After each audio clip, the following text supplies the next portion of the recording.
ಏನು ಶ್ರೀ ಶಿರಡಿ ಸಾಯಿಬಾಬಾ ಸೇವಾ ಸಮಿತಿ ವತಿಯಿಂದ 12ನೇ ವಾರ್ಷಿಕೋತ್ಸವ ಕಾರ್ಯಕ್ರಮವನ್ನು ಹಮ್ಮಿಕೊಂಡಿದ್ದಾರೆ. ಬನ್ನಿ ಈ ಒಂದು ಕಾರ್ಯಕ್ರಮದ ಬಗ್ಗೆ ಕುರಿತಾಗಿ ನಮ್ಮ ಜೊತೆ ಮಾತಾಡೋದಕ್ಕೆ ಇಲ್ಲಿಯ ಏನು ಪ್ರಮುಖರಿದ್ದಾರೆ. ಸರ್ ನಮಸ್ಕಾರ. ಸರ್ ನಮಸ್ಕಾರ.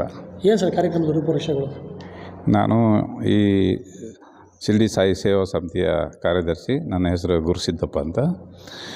ಇದು ನಾವು ಪ್ರತಿ ವರ್ಷವೂ ಬಾಬಾವರ ಪ್ರತಿಷ್ಠಾಪನೆ ಮಾಡಿದಿಂದಲೂ ನಾವು ಪ್ರತಿ ವರ್ಷ ವಾರ್ಷಿಕೋತ್ಸವ ಅಂತ ಮಾಡ್ತೇವೆ. ಈ ಕಾರ್ಯಕ್ರಮದಲ್ಲಿ ಭಾಗವಹಿಸ್ತಾರೆ.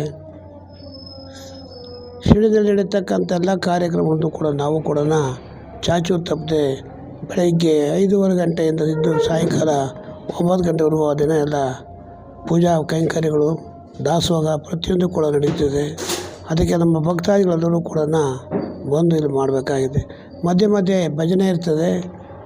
ಅನೇಕ ಸ್ವಾಮಿಗಳು ಬಂದು ಕೂಡ ಪ್ರವಚನ ಮಾಡ್ತಾರೆ. ಕೆಲವು ಜನ ಸಾಹಿತಿಗಳು ಕೂಡ ಈ ವಿಚಾರದಲ್ಲಿ ಭಾಗವಹಿಸಿ ಶಿರಡಿ ಸಾಯಿಬಾಬರ ಬಗ್ಗೆ ಅವರದೇ ಆದ ಕೆಲವು ಕಾರ್ಯಯೋಜನೆಗಳ ಮುಖಾಂತರವಾಗಿ ನಡೀತಕ್ಕಂಥ ವಿಚಾರಗಳನ್ನು ಕೂಡ ಅವರು ಸಿದ್ಧಿ ಸಾಯಿಬಾಬಾರವರ ಒಂದು ಚರಿತ್ರೆ ಪ್ರತಿಯೊಂದನ್ನು ಕೂಡ ಅವರು ಹೇಳ್ತಕ್ಕಂಥದ್ದಕ್ಕೆ ಎಲ್ಲ ಕಾರ್ಯಕ್ರಮವನ್ನು ರೂಪಿಸಿದ್ದೀವಿ. ದಯಮಾಡಿ ತಾವುಗಳೆಲ್ಲ ಆಹ್ವಾನಿತರಾಗಿ ಮತ್ತು ಶ್ರೀ ಸಾಯಿಬಾಬರ ಭಕ್ತರಾಗಿ ಆಗಮಿಸಬೇಕೆಂದು ನಾನು ಕೋರುತ್ತೇನೆ. ಸರ್, ಇಲ್ಲಿ ಸತತವಾಗಿ ಏನೋ ದೇವಸ್ಥಾನ ಯಾವಾಗ ಆರಂಭ ಆಯಿತು ಅವಾಗಿಂದ ಕೂಡ ಜ್ಯೋತಿ ಉದಿ ಶಿರಡಿನಲ್ಲಿ ನಡೀತಾ ಇದ್ದವರು. ಅವರು ಯಾವಾಗಲೂ ಕೂಡ ಬೆಂಕಿಗೆ ಅವರು ಇದು ಮಾಡ್ತಿದ್ದು. ಅವರು ಉದಿ ಯಾವಾಗಲೂ ಕೂಡ ಪಕ್ಕದಲ್ಲಿದ್ದು. ಇವತ್ತು ಉದಿಯಲ್ಲಿ ಭಾಳ ಚೆನ್ನಾಗಿ ನಡೀತಾ ಇದೆ. ಸುಮಾರು 120-150 ವರ್ಷಗಳಾಗಿರಬೇಕು ಅಂತ ಕಾಣ್ತಿದೆ. ಅಲ್ಲಿಂದಲೂ ಕೂಡ ಸತತವಾಗಿ ಇವತ್ತು ವಾಡ ಬರ್ತಾಯಿದೆ. ಅದೇ ಅವ್ರು ಕೊಡೋದು ಭಸ್ಮ ಎಲ್ಲ ಕಾಯಿಗೂ ಕೊಡೋದೇ ಅವರೇ. ಜೈ ಅಂತ ಕೊಡ್ತಾರೆ. ಇಲ್ಲೂ ಕೂಡ 12 ವರ್ಷದಿಂದ ನಿರಂತರವಾದ ಆರೋದು ಇಲ್ಲ.